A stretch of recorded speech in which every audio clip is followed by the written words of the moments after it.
За миний та бүхэн санал болгох 5 кино. За эхнийх нь одоо цувралуудаас бол хамгийн сүүлд үзсэн гэдэг утгаараа Пингвинийг би онцлмоор байна. Хоёр дахь нь Meet Joy Black та бүхэн сайн мэдэх кино. Гурав дахь нь бас та бүхний сайн мэдэх Bucket List гэж кино. За дөрөв дахь нь хөгжмийн кинонуудаас миний онцлох гэдгээрээ Walk in the Line гэдэг Америкийн нэртэй country дуучин Johnny Cash амьдралаас эдэлсэн юм кино байгаа. За тав дахь нь бол One Love гэдэг reggae дуучин Bob Marley-гийн амьдралаар хийсэн энэ 5 киног би онцлж хэлмээр байна.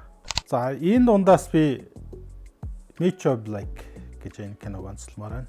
За хүн үхэлтэй нөгөө нүүр тулахаараа хэрхэн ухаардаг, хэрхэн одоо амьдралд яардаг, шундаг энэ үзэгдийг харуулсан юм кино. Тийм болохоор одоо буддын шишин сургадаг өдөр болгон үхлийг бяцлагж бай. Тэр утгаараа та одоо утга учиртай амьдралыг илэрхийлдэг болно гэдэг шиг заавал өхөлтэй нүүр тулах биш.